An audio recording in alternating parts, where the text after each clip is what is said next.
Hi there, and in this video I want to show you how you can create a save and load system inside of Godot in the easiest way possible, okay? So for example, in this case we have a player that we can move around, and basically we save its position. So I can close the game, I can open it up again, and well, as you can see it is in the new position. Not only this, but also I have here some kind of like coins counter. This would be useful for some kinds of item shop, for example. So I can increase this number, update the position again, and as you can see, every single piece of data is correctly being loaded and saved. And also I just have here a button that I can reset the data, so now everything is in the default data once again. You may think that this code is super complicated, but actually I was able to write, I believe, the easiest code to do this. Check how short the save and load data functions are compared to other methods that you may have found online. And also the good thing about this system is that you basically store everything into a dictionary. Basically, for example, I have here the coins that I store and the player position that I'm storing, and then directly in the different places of the code you directly update this data, okay? So it is quite simple to access, modify everything, etc.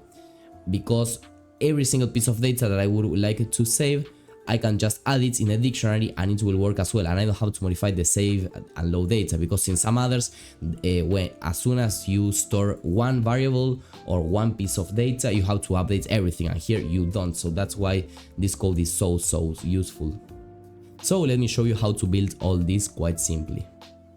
So first of all, I'm going to be starting with the exact same project, but of course without the save and load system. So I am still able to increase the coins and to move the player around, but well, nothing is actually happening, okay? There is no load and save. I also just have this reset button over here, but I don't have it like actually here calling the function. But well, then when we actually set up the function, we are going to actually be able to use it. So that's just for you to know. So whenever you are creating these kinds of systems, the first thing that you have to know is what data you are going to be storing. So in this case, what we want to save is the player position and also the number of coins that we have collected. Once that we know that, let's go to in this case, the scripts folders that I have, and I will create just a brand new script that I will call global. This is the standard name that is usually used for auto load scripts. I will explain what an auto load script is in a second. But well, this is the usual name that is used. You can also name it, I know, inventory manager, game manager, save load manager, whatever you want. Okay, but I'm going to create it, and as you can see, this is just a blank script. Now about auto loads, you can go to project settings, globals, and here you can add it. Okay, so I will select it. Okay, and as you can see, now this is being auto loaded. What this means, if we start playing the game and we go to a remote tab, we can now see this global, and this is just, as you can see, a node itself, the base node, and it has this global script. So what this allows you to do is to quickly access everything. If I had here a function called die, okay, I would be able to call this function wherever I wanted. If I here in the player wanted to call this die function, I would do global.die, okay? And if I here typed in wherever, for example, no, print you died, and if I play again, I will have this message all the time being printed, okay? And also here you can see the default name, in this case global with capital G. You can modify this with this name fields over here if you wanted to. But well, let me just delete this and come back to what we actually need. So as I was telling you, we need a player position and the coins. So to do this, I will create a new data dictionary, okay? So basically dictionaries are a type of variable that will allow you to save different data, okay, by the way. But the good thing about dictionaries is that they have a key, okay, and that key also has some kinds of value. So let me show you this. So first of all, equals, and it's usually declared like this, okay, with these symbols over here, and then here you start writing this, and keys are written with the quotes. So for example, here the first key that we want is player position, and which is the default player position. We can actually determine this in a second. So initially we'll just set this to vector 0. And then also another thing that we want is the current number of coins that have been collected. By default we have collected 0 coins. Okay, and make sure that you're always writing there the commas. So coins is the key, 0 is the value, player position is the key, vector 0 is the value. And the good thing about this is that, for example, I can go to the player and quickly access any of this data. So I would be able to go here to the ready function and print the global.data, and with the square brackets we can access any key. So for example, I would put coins, and in this case we would have here a 0, as you can see. But if coins were, I don't know, 150, there we would have 150. Okay, so there you can see that everything is working as it should. So now let's actually start, let's say, using these values. So in coins UI, this is the script that handles how the coins are being increased. I don't want to use anymore that coins variable, and I actually want to use the global variable, the global coins variable. So global.coins, and actually global.data, okay, between square brackets. Sorry, global, let me write this from scratch, because if not this is going to be complicated. Global.data coins. Okay, so this is how we modify this specific key inside of this dictionary, and let's copy and paste this over here. And now as you can see, everything is going to be working exactly the same, at least in this pretty simple case. So as you can see, it is as if we were storing multiple variables inside of just one. So this is quite useful for when we want to save and load this data. So to begin with our system, first of all I need a path. In this case I am using user and this exact same with these exact same symbols, and then you can put any name and any extension. I will use txt so that I can open it up quite quickly with any kinds of text editor. And basically this is the easiest way to access any kinds of path, because this is the path in which we will actually create the file that will contain the data that we want to store. And where is this path exactly? If you go to project and then open user data folder, this is the exact place in which we are going to be storing this file. And it is writing exactly like this, user and like this, will allow us to be able to access the default place where this data is saved in different systems. Because in this case, in Windows, this is the default path. In users, app data, roaming, Godot, app user data, and then the actual project. But then in Linux, in Mac OS, it may be in Android, iOS, etc. It is going to be different. So that's why this convention is usually used. Then let me quickly show you the code that will allow us to save and load the data. I've just pasted it because it is super simple to understand. We firstly create this file variable that is of type file access. So this will basically open a certain file, okay? Open a file at a certain path with a certain type of file access. In this case, we want to write. It is as if we opened here a notepad and we started writing over here. And we opened this notepad in some specific path that we have created. So then once that we have access to actually write there, what do we want to write over there? We just want to do file.store var, and we want to store this variable. Once again, here we see the amazing advantage. We can just store with one line every single data that we wanted. And then we can just close the file to make sure that everything is correctly set up. And then in load, we do the exact same thing, but in this case, we don't want to write, we want to read. So we are opening this this file in this certain path, and we want to access the data because we are loading. And this is just a security check.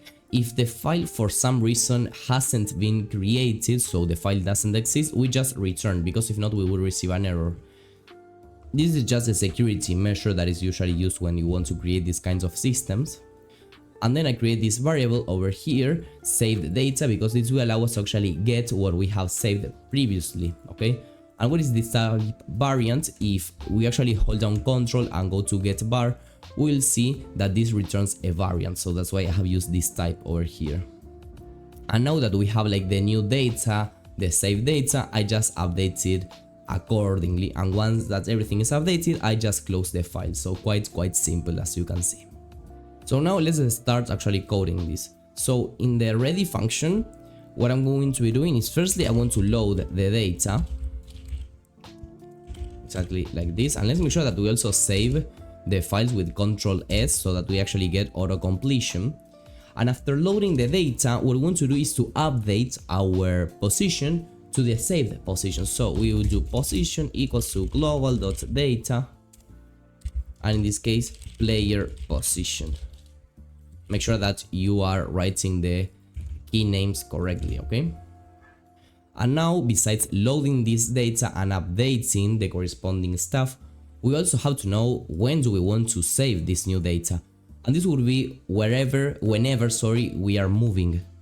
So in this case, before moving and sliding, we want to check if input direction, this basically means if input direction is different from 0, so basically this will mean that we are moving. So if we are moving, we want to do global.data player position, and we want to update this key value actually to be our current position. And after doing that, we do save data. So now when we play, okay, let me move this player over here. Actually, firstly, okay, yes, it is going to be working fine. Okay, there we have it. And something that you may have seen is that in the first session, okay, the play actually started at the top left. Let me see this. Let us see this again. So let's go to the data folder, and I'm going to delete this save txt so that we play once again. And as you can see, this starts at the top left. Why? Because the default value for player position is vector 2.0. So the first time that this is loaded in, this is 0. Okay. So we can actually set this vector to something like what we see over here. So maybe we can make it that the default position is exactly this one. Okay, or quite similar. Okay, we don't really mind if we're using the exact same values.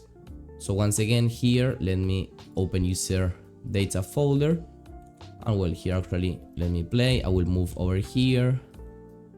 There we have it. And if I open this again, I can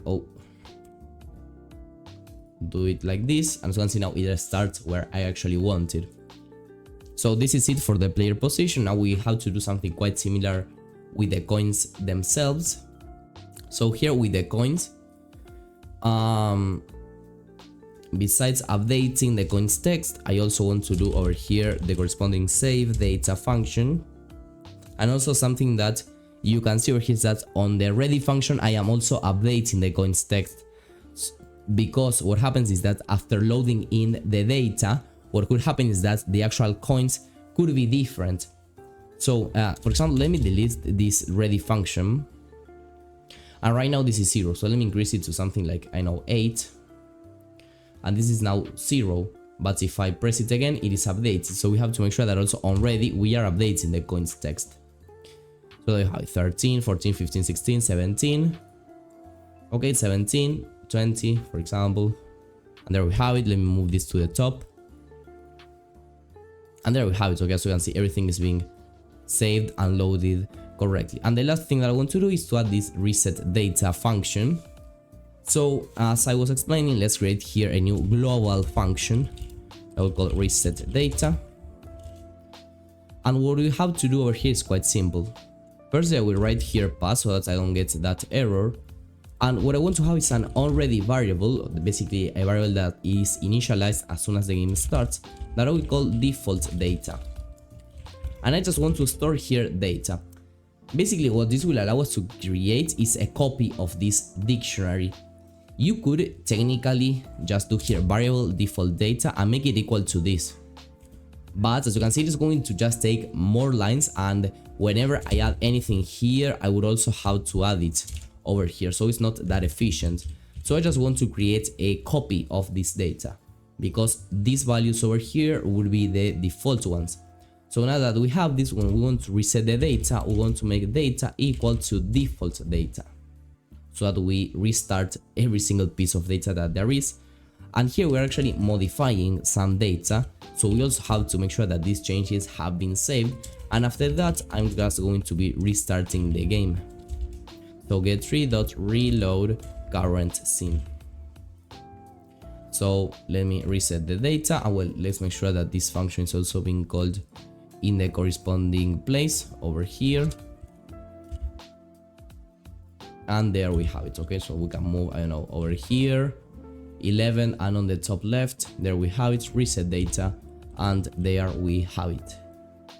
And by the way, if you are worried about encryption of these files, let me open this, and as you can see, it is not something that anybody would be able to edit or whatever, because we do see coins, player position, and we do see here 2 values, but well, it is quite safe, okay, for most usages, okay, so don't worry about that either. If you're serious about leveling up your Godot skills, check out my course. In less than 6 hours, you'll master Godot fundamentals while building this amazing project. Links in the description. See you there.